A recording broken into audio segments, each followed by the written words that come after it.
Headlines प्रायोजक राम बंधू लोणचे। आता प्रत्येक जण जिंकेल।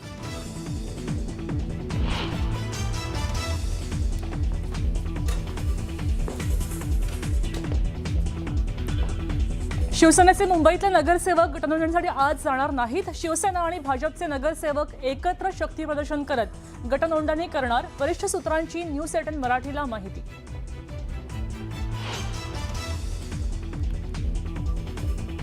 मुंबई महापालिकेत सत्ता स्थापनेसाठी भाजपच्या हालचाली। प्रमुख नेत्यांची संध्याकाळी मुख्यमंत्र्यांसोबत बैठक। मुंबईतल्या सत्ता समीकरणांसह गटस्थापनेवर चर्चा होणार।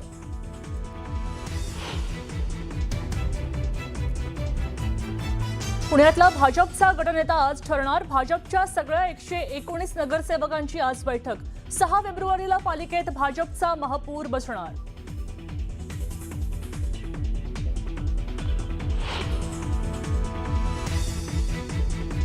चंद्रपुरात सत्तेवरून भाजप आणि काँग्रेसचे दावे प्रतिदावे। काँग्रेसचा एक गट आपल्या संपर्कात असल्याचा मुनगंटीवारांच्या दाव्याची वडेट्टीवारांनी उडवली खिल्ली।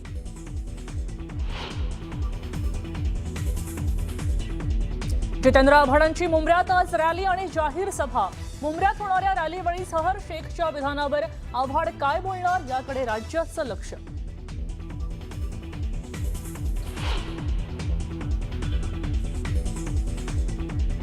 लाडकी बहीण योजनेचे पैसे मिळत नसल्यानं जळगावात लाडक्या बहिणी आक्रमक। जळगावच्या महिला आणि बालविकास कल्याण केंद्रात महिलांचा गोंधळ। केवायसीतल्या चुकांमुळे योजनेचे पैसे रखडले।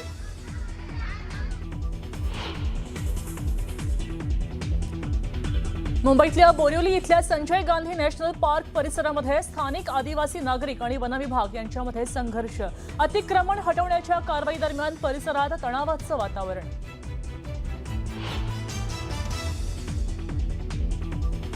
पुण्यात सासरच्या जाचाला कंटाळून इंजिनियर विवाहितेची आत्महत्या। सासू आणि पतीला अटक। 3 वर्षांच्या मुलीसमोरच घेतला गळफास। रुपाली चाकणकरांनी घेतली कुटुंबियांची भेट।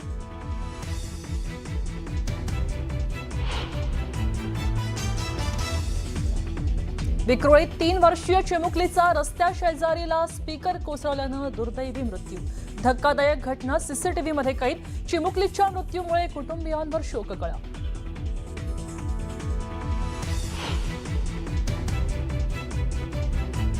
नाशिकमध्ये भरधाव कारची दुचाकीला धडक।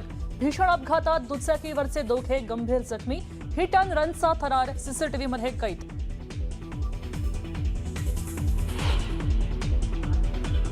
आणि भारत आणि युरोपियन महासंघात ऐतिहासिक व्यापार करार। मदर ऑफ ऑल डील्सची घोषणा। भारतासाठी ऐतिहासिक क्षण।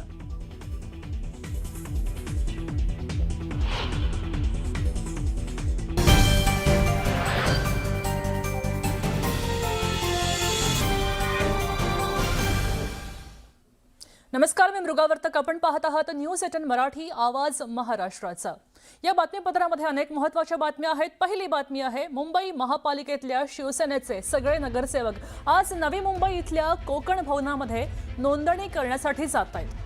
मात्र मुख्यमंत्री देवेंद्र फडणवीस आणि उपमुख्यमंत्री एकनाथ शिंदे यांची फोनवरून चर्चा झाली आहे आणि शिवसेना भाजपचे सगळे नगरसेवक एकत्र शक्ती प्रदर्शन करतायत। कोकण भवनात नोंदणी करण्यावर एकमतानं निर्णय घेण्यात आल्याची माहिती मिळते। आपल्यासोबत उदय जाधव जोडले गेलेले आहेत, अधिक माहिती देत आहेत। उदय, आपण बघतोय की आज शिवसेनेचे सर्व नगरसेवक मुंबई महानगरपालिकेमधून निवडून आलेले सर्व 29 नवनिर्वाचित नगरसेवक हे कोकण भवन येथे जाणार होते। अधिकृत गटस्थापन तिथे नोंदणी करण्यासाठी जाणार होते। मात्र तत्काळ आपण पाहतोय की मुख्यमंत्री देवेंद्र फडणवीस यांचा फोन जो आहे उपमुख्यमंत्री एकनाथ शिंदे यांना आलेला आहे। दोन्ही नेत्यांमध्ये प्रदीर्घ चर्चा झालेली आहे, सविस्तर चर्चा झाली आहे। त्या चर्चेनंतर आता शिवसेनेचे नगरसेवक आणि भाजपाचे मुंबई महापालिकेमध्ये आलेले नवनिर्वाचित नगरसेवक असे सर्व एकत्र आता नोंदणी करण्यासाठी कोकण भवन येथे जाणार असल्याची माहिती मिळते।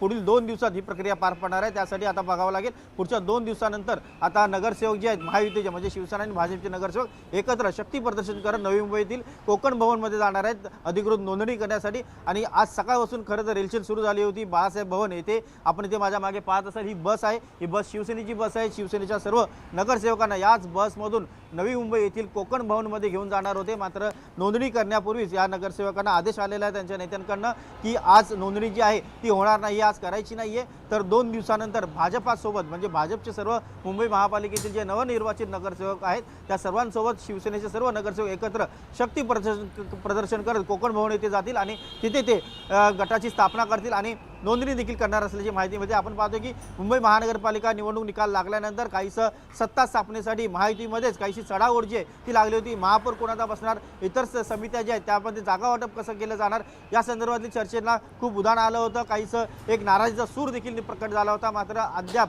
काही गटस्थापना जी आहे ती झाली नव्हती, ना शिवसेने झाली होती ना भाजप झाली होती। मात्र आज अखेर शिवसेनेने त्यांच्या नगरसेवकांना घेऊन नवी मुंबई येथील कोकण भवन येथे गटस्थापन करण्यासाठी नवनिर्वाचित नगरसेवक आहेत त्यांचे नोंदणी करण्यासाठी त्यांना घेऊन जाण्याचा त्यांनी प्रयत्न इथे केलेला पाहतो आहोत। मात्र त्यानंतर आपण पाहतोय की भाजपमध्ये हालचाली वाढलेल्या आहेत आणि भाजपचे नेते आणि मुख्यमंत्री देवेंद्र फडणवीस यांनी उपमुख्यमंत्री एकनाथ शिंदे यांना फोन केलेला आहे आणि सविस्तर चर्चा केलेली आहे आणि एकत्र महायुतीचा शक्ती प्रदर्शन करत म्हणजे शिवसेना आणि भाजपचे मुंबई महानगरपालिकेतील नवनिर्वाचित नगरसेवकांचं एकत्र नोंदणीकरण जे आहे ते करायचं आहे। त्यासाठी एकत्र शक्ती प्रदर्शन कोकण भवन येथे केले जाईल आणि मुंबई महापालिकेवरती महायुतीचा झेंडा जो आहे तो फडकलेला आहे। त्यासाठी जे शक्ती प्रदर्शन असणार असेल सांगितले जाते। एकूणच शिवसेना आणि भाजपमध्ये महापौर कोणाचा असेल, इतर समित्यांमध्ये कसं ऐकून जागा वाटप असेल या संदर्भातली जी काही नाराजी होती ती कुठेतरी दूर करण्याचा पूर्णविराम देण्याचा प्रयत्न जे आहे स्वतः मुख्यमंत्री देवेंद्र फडणवीस यांनी केला असल्याचं पाहायला मिळते आणि त्यामुळे आज शिवसेना नगरसेवकांचं जे नोंदणी होणार होती ती अखेर रद्द करण्यात आली। पुढील 2 दिवसात भाजपा नगरसेवकांसोबत शिवसेना आणि भाजप एकत्र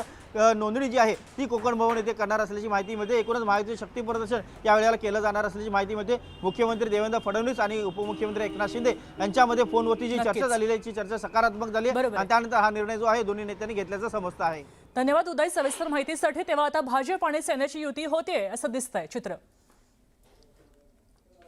पुढे थेट जातो ठाण्यामध्ये। ठाणे महापालिकेमध्ये भाजपला सुद्धा सत्तेचं पद पाहिजे अशी मागणी भाजपचे नेते निरंजन डावकर यांनी केली आहे। किमान 2 ते 2.5 वर्ष सत्तेत वाटा मिळाला तर पदाला न्याय देता येईल असं डावकर यांनी सांगितलंय। जर सत्तेत योग्य वाटा मिळत नसेल तर विरोधी पक्षामध्ये बसावे असा पक्षातल्या नगरसेवकांचीच मागणी आहे असं डावकर यांनी स्पष्ट केलंय। अपने अपने पक्ष के जो नेता है वो अपनी अपनी भूमिका निश्चित ही रख रहे हैं, कार्यकर्ता की भूमिका रख रहे हैं, पर इसमें हम हमारे पक्ष की भूमिका रखते समय एक स्तर हमें रखना बहुत ज़रूरी है और मुझे पूरा विश्वास है कि आने वाले समय में माननीय फडणवीस साहब के नेतृत्व में जो पूरे राज्य में एक साथ रह के हम काम कर रहे हैं, इस राज्य को आगे बढ़ाने का काम कर रहे हैं, उनके माध्यम से इस सभी वाद विवादों पे पर्दा पड़ जाएगा। तर ठाणे महानगरपालिकेसाठी शिवसेना आणि भाजपमधला सत्तेचा वाद आता अगदी विकोपाला गेलाय।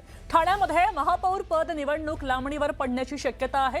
ठाणे, कल्याण डोंबिवली महानगरपालिका, उल्हासनगरमध्ये भाजपला महापौर पद हवं आहे।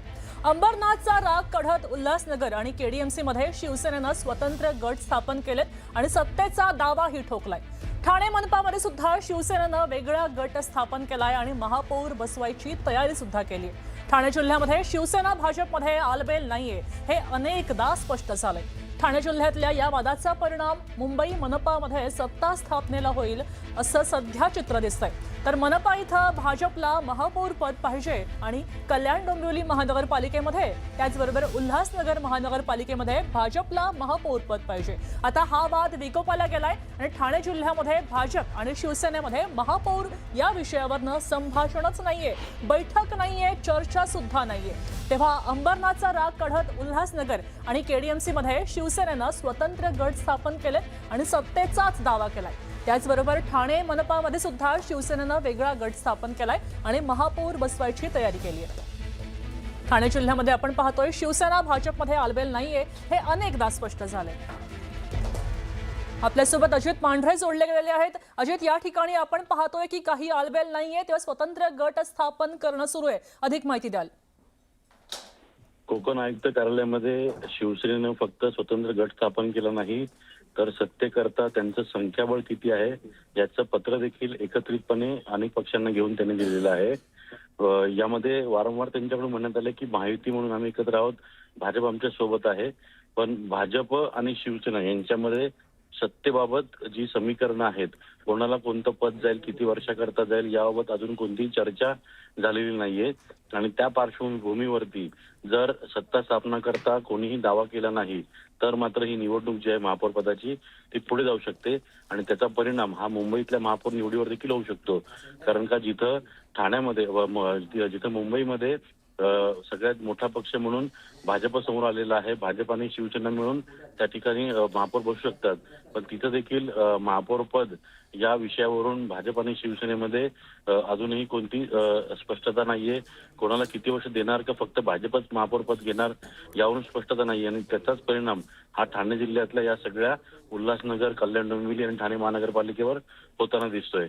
वारंवार इथं भाजपनं मागणी केली की 2.5 वर्ष महापौर पद द्यावं, तर शिवसेनेला मुंबईमध्ये 2.5 वर्ष महापौर पद पाहिजे. त्यामुळे ही सगळी मागणी करतायत, पण एकत्रित बसून बैठका किंवा चर्चा अद्याप कोणाची झालेली नाहीये. त्यामुळे सत्ता स्थापनेचा दावा मुंबईमध्ये असेल किंवा ठाणे जिल्ह्यामध्ये असेल, कोणाकडून केला जाईल तुर्तास तरी अशी चिन्ह दिसत नसल्यामुळे महापौर पदाची निवडणूक पुढे जाण्याची शक्यता निर्माण झालेली आहे. नक्कीच धन्यवाद अजित सविस्तर माहितीसाठी. तेव्हा आता ठाण्यामध्ये कोण महापौर होणार हा पेच अजूनही कायमच आहे असं चित्र दिसतंय.